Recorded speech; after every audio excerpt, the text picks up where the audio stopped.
잘 모르겠어요. 환급을 못 받았거든요. 진짜요? 네. 너무 아깝다. 그러니까 1인 가구들은 뱉어내는 경우가 많기는 해요. 네. 저는 한 번도 못 돌려받은 적이 없어요. 심지어 다 받을 때마다 다 100%.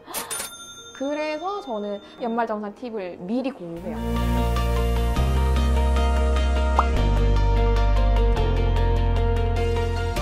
사실 제가 회사를 한 3년 반 다녀서 연말정산을 3번 해봤는데 네네. 아직도 잘 모르겠어요. 왜냐면 그때 당시에도 환급을 못 받았거든요. 진짜요? 네. 너무 아깝다. 근데 그냥 그때 주변에서 그랬어요. 아, 너는 애도 없고 돈을 쓰는 곳들이 환급을 받을 수 있는 곳이 없어. 그래서 그럼 이거는 이제 아이 낳고 나중에 그래야 환급이 많이 되나 보다 라는 생각을만 했고 그냥 안 되나 보다 이렇게 생각했거든요. 아쉬워. 저는 한 번도 못 돌려받은 적이 없어요. 심지어 다 받을 때마다 다 100%. 근데 기혼자가 아닐 때 당연히 지금도 아이가 없지만 그때도 애가 없었는데도 혼자일 때도 다 돌려받았죠. 일단 연말정산이라는 거는 우리가 세금을 내잖아요. 네. 그런 세금 중에 대표적인 게 근로소득세. 네. 내가 근로로 소득을 얻었으니까 이거에 대해서 세금을 내는 근로소득세를 우리가 낸 만큼 돌려받는 과정이 연말정산이라고 생각을 해주시면 돼요. 네. 그럼 근로소득세는 월급의 몇 % 비율로 책정이 되나요? 그러니까 그게 사실은 비율이라기보다는 미리 이만큼 떼어갈게 라고 해서 어림짐작에 떼어가는 거예요. 회사에서도 나라에 저희 대신에 세금을 내주는 거잖아요. 네. 그러니까 떼주는 역할을 하는 거니까. 그래서 그냥 어림짐작으로 일단 떼가고 네. 그러고 나서 연말정산을 통해서 미안, 내가 더 많이 가져갔네? 돌려줄게. 네, 그래서 연말정산은 그냥 쉽게 생각해서 소득이 있는 근로소득자가 하는 과정, 필수적으로 해야 되는 정산 과정이라고 생각을 해주시면 되고 내가 낸 세금만큼 돌려받는 게 목표인 그런 과정이라고 보시면 되세요. 엄청 쉽게 이해가 됐어요. 진짜요? 네. 그러면은 환급이 될 때는 어떤 부분이 환급이 되는 건가요? 환급이 되는 거는 크게는 소득공제, 세액공제 이렇게 나누어 가지고 소득공제는 우리가 예를 들어서 연 총급여액이 1,000만 원이었어요. 그럼 이 1,000만 원의 규모를 줄이는 거예요. 벌었는 소득의 규모를 줄이려고 하는 게 소득공제. 세액공제는 내가 내야 되는 세금이 정해졌잖아요. 여기서 직접적으로 마이너스 하는 게 세액공제인 거거든요. 그러니까 내가 예를 들어 손이에 너는 50만 원만큼 세금 내라 라고 정해졌을 때 이거를 이제 증빙해서 50만 원을 30만 원, 20만 원 혹은 빵원으로 만드는 게 세액공제. 제가 돌려받을 세금이 보통은 그러면 한도가 얼마나 되나요? 이제 최대 받을 수 있는 금액이 얼마입니다 라기보다는 아까 말씀드린 것처럼 내가 낸 만큼 받는 거예요. 예를 들어서 제가 근로소득세를 달마다 3만 원씩 냈어요. 그럼 1년치가 36만 원이잖아요. 그럼 우리가 돌려받을 수 있는 총액이 36만 원인 거죠. 여기에서 만약에 제가 어떤 금융상품을 들어요. 그러면 만약에 100만 원짜리 금융상품을 들면 얘가 어떻게 얘를 할인시켜주는 거죠?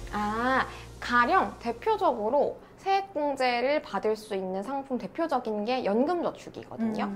연금저축은 이제 세액공제율이라고 해가지고 이제 소득에 따라서 5,500만 원 이하로 버시는 분들은 16.5%, 5,500만 원 초과해서 버시는 분들은 13.2%. 그러니까 내가 넣은 금액에서만큼 이제 그 비율만큼만 세액공제를 해주는 거예요. 그럼 만약에 100만 원짜리를 했는데 6%다 그러면은 16만 원을 여기에서 세액공제, 그러니까 세금에서 직접적으로 마이너스가 돼요. 진짜요? 굉장히 크네요. 그렇죠. 사실은 싱글세라고 들어보셨을 거예요. 그러니까 1인 가구들은 혼자서는 나는 당연히 못 돌려받는다 라고 생각을 한 만큼 이제 기혼자나 아이가 있으신 분들이 아닌 이상은 뱉어내는 경우가 많기는 해요. 사실은 혼자이신 분들도 이 방금 말씀드린 연금저축이나 혹은 기타의 금융상품을 잘 활용을 하시면 지출 규모가 그렇게 크지 않으시더라도 충분히 돌려받으실 수 있거든요. 금융상품을 활용하는 게 특히 1인 가구가 돌려받기에는 가장 최적화된 방법이라고 생각을 하죠. 올해 카드를 엄청 많이 썼는데 내가 그렇게 돈을 쓰고도 못 받나? 이런 생각이 들거든요. 그러니까 우리가 신용카드로 쓰든 체크카드로 쓰든 현금으로 썼든 이렇게 지출을 통해서 소득공제 받는 항목을 신용카드 등 사용금액에 대한 소득공제라고 이렇게 정식 명칭이 정해져 있어요.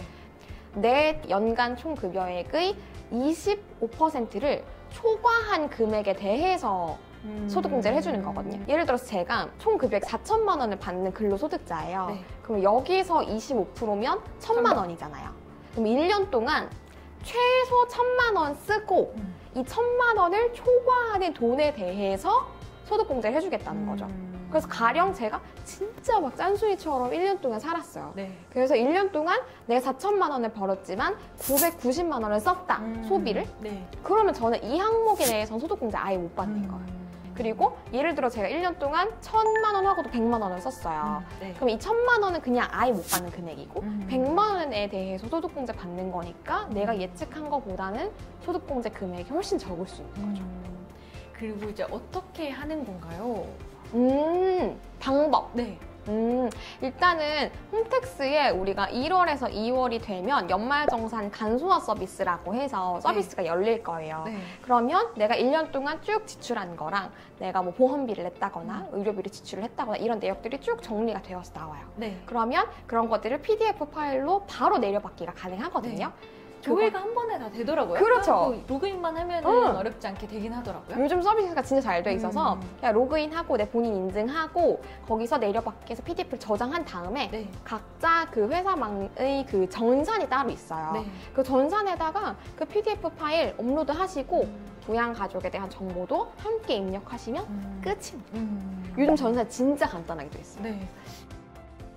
사실 오래 쓴 거에 대해서는 내가 어떻게 할 수 있는 게 없고 그 다음 해를 준비하는 전략을 세우는 건가요? 아, 우리가 실질적으로 연말정산 전산 처리를 하는 게 그 네. 다음 해의 1월에서 2월이잖아요. 네. 근데 정말 아이러니한 게 제 채널에서도 그 콘텐츠들이 1월에서 2월에 조회수가 폭증을 하거든요. 그러니까 제 입장에서 너무 안타까운 거예요. 네. 그래서 저는 보통 한 10월 말 정도부터 연말정산 팁을 미리 공유해요. 여러분, 지금도 늦었습니다. 원래 연말정산은 1년 내내 준비하셔야 되는데 혹시 아직도 하지 않으셨다면 10월부터라도 11월부터라도 정말 안 된다면 12월이 가기 전이라도 이것들을 꼭 실행을 해주세요 라고 공유를 드리는 거죠. 그러면 그걸 중간에 확인할 수 있는 방법도 있을까요?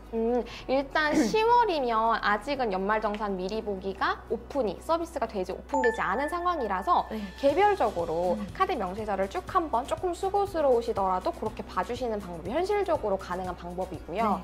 그리고 최후의 방법이라 함은 아까 잠깐 언급했던 연금저축 같은 세액공제 가능한 저축 상품 있잖아요.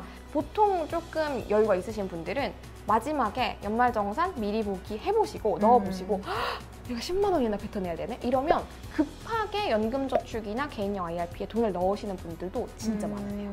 그렇게 하면 어차피 그 돈이 어디 가는 건 아니니까 네. 내가 지금 당장 쓰지는 못하지만 공제 받을 수 있으니까 그렇게 하시는 거죠. 그럼 마지막에 가서 막 그렇게 하는 것뿐만 아니라 내년에는 내가 더 많이 받아봐야겠다. 그랬을 때 평소에 할 수 있는 습관들 같은 게 있을까요? 팁이나? 평소에 저는 평소에도 아까 제가 말씀드렸던 체크카드나 현금 영수증으로 넘어가는 과정을 네. 한 분기에 한 번 정도는 체크를 하자고 말씀을 드려요. 그리고 이제 개인 근로자 분들은 뭐 도서비 공제나 전통시장 공제나 이런 것들도 다 가능하시니까 네. 가령 똑같이 문화생활을 하더라도 그 사업자 분이 소득공제 사업자로 등록을 안 하셨다면 내가 없어요? 못 받거든요.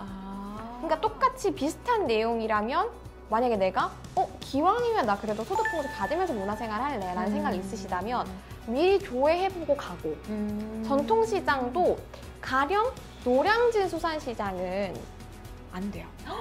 왜 안 되냐? 도매시장이거든요. 그럼 가락시장도 안 되겠네요, 비슷하게? 도매시장. 그러니까 예를 들어 양재꽃시장 이런 데도 다 도매시장이기 때문에 그러니까 시장 이름 검색해보시면 전통시장이라고 분류되는 거 바로 확인하실 수 있어요. 기왕 소비할 거 그런 것까지 조회를 해가면서 쓰신다면 진짜 티끌모아 태산이라고 다 돌려받으실 수 있는 가능성이 점점 커지는 거죠. 네.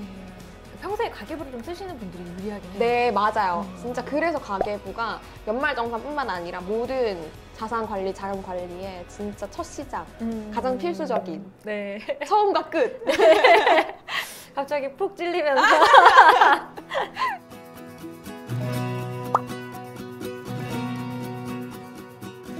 사실 계속 들으면서 찔리는 부분들이 있었어요. 가계부를 써야 된다든지 이런. 네. 그러니까 버는 거에 더 관심이 많은데 막는 거가 잘 안 되는 것 같아요. 그때 필요한 게 바로 가계부죠. 가계부. 그냥 가계부는 기록하는 용이야가 아니고 가계부는 점검의 용도예요. 그래서 보통은 가계부 쓰세요라고 하면 저 가계부 쓰고 있어요. 이렇게 자신만만하게 말씀 주시는 분들에 대해서 상세하게 들어보면 네. 그냥 정말 기록을 하시는 거예요. 그냥 내가 쓴다라는 마음의 의견. 아유, 8만 원이라도 친났네? 아이, 그래도 내가 가계부 쓰고 있으니까 잘하고 있어. 뭐 이거 그냥 여기서 끝나는 거예요. 근데 네. 잘하고 있어 해서 예를 들어 반성을 좀 더 나아가서 그럼 내가 달마다 50만 원 쓸 수 있는데 이번 달에 8만 원 초과했으니까 그러면 반성할 겸 그리고 아낄 겸 다음 달에는 8만 원 마이너스해서 42만 원만 쓰자. 예를 들어 이렇게 발전했다. 그러면 좀 괜찮은 건데 정말 쓰는 거에서만 만족을 하시고 그치면 진짜 발전이 없고 아낄 수 있는 거에서 전혀 영향이 없는 거라고 볼 수 있고요. 조금 더 한 발 더 나간다면 종이 가계부든 그냥 앱이든 다 카테고리가 나눠져 있어요. 스스로 나눌 수도 있고 네. 그러면 달마다 가령 내가 이번 달에 50만 원 쓸 수 있는데 나는 책을 좀 많이 보는 사람이니까 이 50만 원 중에서 매달 10만 원은 꼭 문화비로 쓰겠어. 그러니까 이런 식으로 카테고리를 나눠서 예산을 나눠놓고 네. 내가 이번 달에는 좀 문화비에서 예상했던 것보다 2만 원 정도 덜 썼네. 그러면은 좀 내 스스로한테 인심 써가지고 그럼 뭐 탕수육 한번 시켜 먹지 뭐 이거를 전혀 내 스스로 파악을 못하고 있으면 진짜 말 그대로 이렇게 줄줄줄 색이 너무 좋거든요.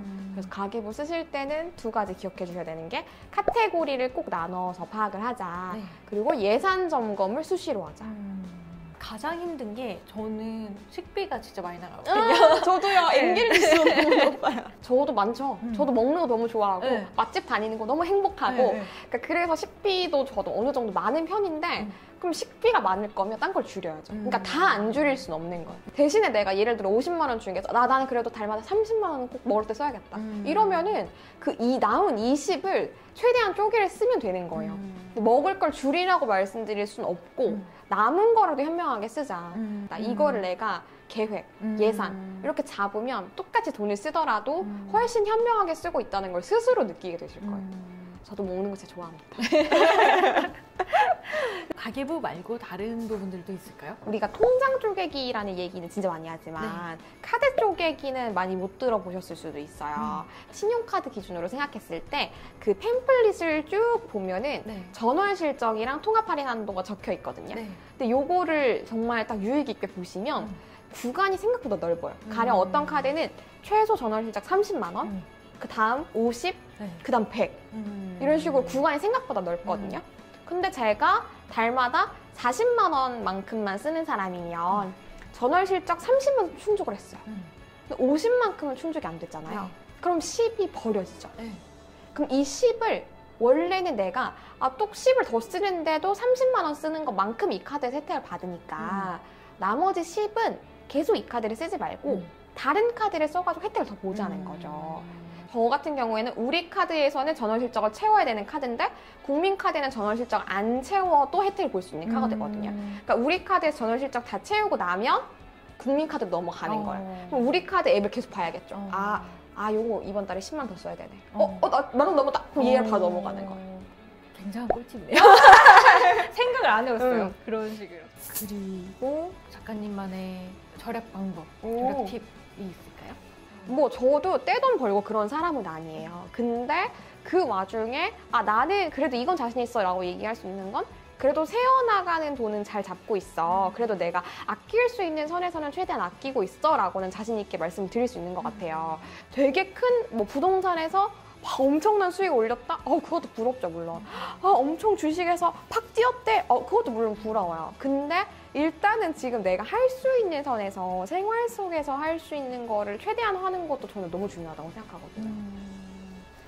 이게 저는 5분이라도 생활 속의 그런 금융을 생각하자 이런 의미도 담고 있고 이 머니로그라는 게 우리가 왜 블로그, 브이로그처럼 돈의 기록, 돈에 대한 공부 이런 의미로 쓰이고 있는데 하루에 진짜 최소 5분이라도 학창시절에 단어 매일매일 외웠던 것처럼 그렇게라도 생각을 하고 공부를 하자. 그러면 언젠가 달라져 있다. 이런 의미를 좀 담았죠. 약간 제 남편이 그런 편인데 항상 스프레드시트를 띄워놓고 이렇게 내년 현금 흐름까지 이렇게 봐요. 네, 생각해보니까 매일매일 매일 해야죠. 저도 신랑이랑 매일 저녁에 그런 대화를 나눠요. 신랑이 오히려 저보다 더 꼼꼼해요. 근데 가령 대출이 있다면 우리가 다음 달에 이 정도 수입이 되면 이 이상은 무조건 상환을 하자. 싱글이신 분들도 스스로 대화를 해보는 거예요. 이번 달에는 그래도 보너스가 들어왔네. 그럼 이만큼은 좀 나눠가지고 저축도 하고 이번 달에는 좀 여행 자금 엄마한테 보태드릴 수 있겠다. 그러니까 대화를 계속 하루에 5분이라도 꼭 해보셨으면 좋겠어요. 그러면은 1년을 세울 때는 어떻게 하면 좋을까요? 이 머니로그 네. 플래너가 이렇게 있더라고요. 이게 사실 재테크 고수분들이 보면은 되게 아유 귀엽네 이러면서 웃으실 수도 있는데 이제 저의 책은 사실 정말 기초부터 갖고 가자라는 생각으로 만든 거라서 일단은 지출 플래너부터 먼저 적어주시는 게 좋은 게 우리가 1년마다 항상 고정되어 있는 행사들이 있어요. 가령 내 생일, 뭐 남편 생일, 부모님 생일, 뭐 명절, 혹은 기념일 이런 것들 있잖아요.